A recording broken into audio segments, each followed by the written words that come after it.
ఇప్పటి వరకు మనకు తెలిసిన విషయాలను పరిశీలిస్తే స్వామివారిని మొదట దర్శించిన ప్రఖ్యాత సాధుసత్తముడు శ్రీ చిదానంద సరస్వతి.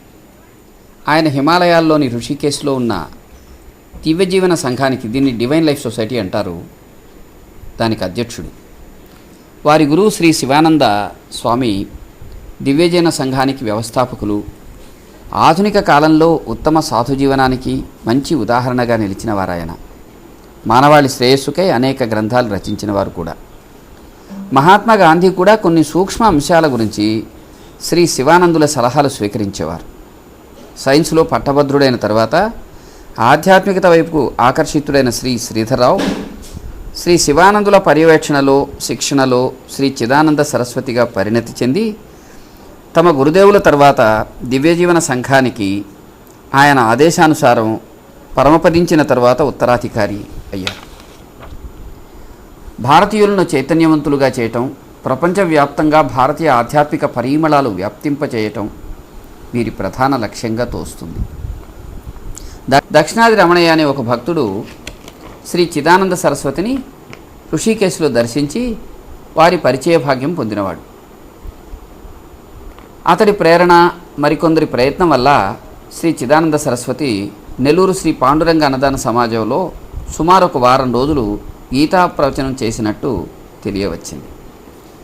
అప్పుడు ఆ చిదానందుల వారు భక్తుడు, పూర్వపరిచితుడు అయిన రమణయ్య ద్వారా శ్రీ వెంకయ్యస్వామి వారి గురించి విని ముందుగా తాము దర్శనానికి అనుమతి తీసుకొని ఒకనాటి సాయంకాలం 4 గంటల వేళ కొలగుమూడి చేరారు. శ్రీ చిదానంద స్వామి వెంట మరి 2 సాధువులు కూడా వచ్చినట్టు తెలుస్తోంది. హిమాలయాల్లోని ఋషికేశ్ నుండి పేరు ప్రఖ్యాతులున్న గొప్ప స్వాములు పిచ్చెంకయ్య దర్శనానికి వస్తున్నారని విని ఆశ్చర్యంతో ఆ స్వాములను చూద్దామనే భావంతో చుట్టుపక్కల అనేక గ్రామాల నుంచి చాలామంది పెద్ద సంఖ్యలో గొలగముడిలో గుమికూడారు. శ్రీ వెంకయ్యస్వామి వారిని శ్రద్ధగా దర్శించి నమస్కరించిన చిదానంద సరస్వతి పువ్వులమాలను సమర్పించబోగా అప్పుడు స్వామి అన్నారు, అమ్మకు వెయ్యండయ్యా, నాకెందుకు అని. అమ్మ అంటే ప్రకృతికి ఆధారమైన భూమాతగా స్వామి భావాన్ని గ్రహించిన శ్రీ చిదానంద సరస్వతి గొప్ప భక్తితో ఆ మాలను స్వామి ఎదుట నేలపైనే ఉంచి నమస్కరించినట్టు మాకాని వెంకట్రావు రాశారు. అయితే మాస్టర్ గారు రాసిన చరిత్రలో 3 స్వాములు స్వామివారిని పుష్పమాలాలంకృతులను చేయగా వాటిని స్వీకరించిన స్వామి నాకెందుకయ్యా ఇవన్నీ అన్ని వినయంగా అన్నట్టు తెలుస్తోంది. తర్వాత చిదానంద సరస్వతి ఆపిల్ పండును సమర్పించబోగా వెంకయ్యస్వామి సున్నితంగా వారిస్తూ ఈ జిహ్వ ఏనాడూ రుచి కోరలేదయ్యా అన్నారట.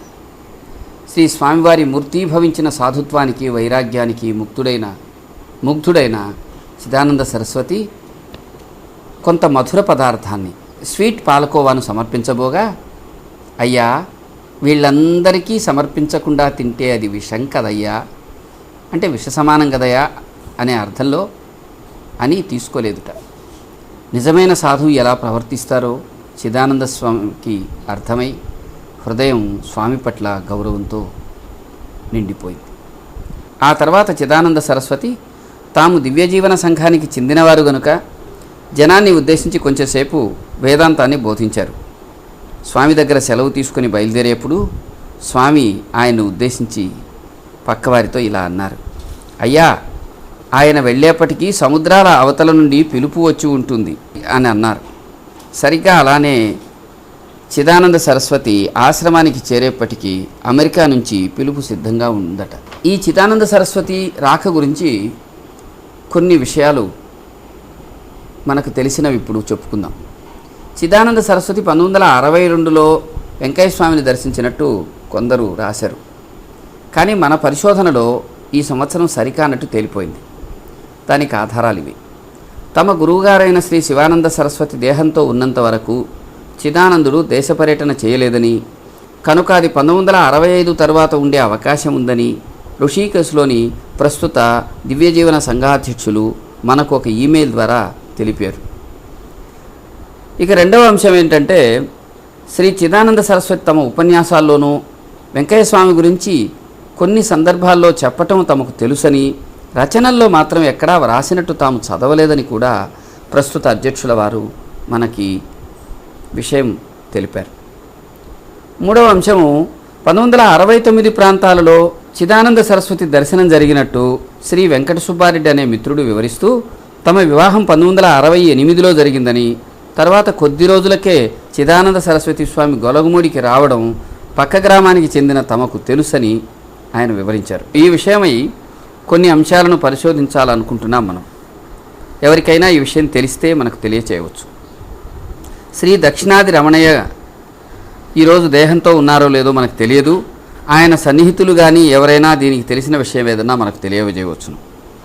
అట్లాగే పాండురంగ అన్నదాన సమాజంలో ఉండే రికార్డులను పరిశీలించడం కోసం మనం ఇప్పుడు ప్రయత్నిస్తున్నాం.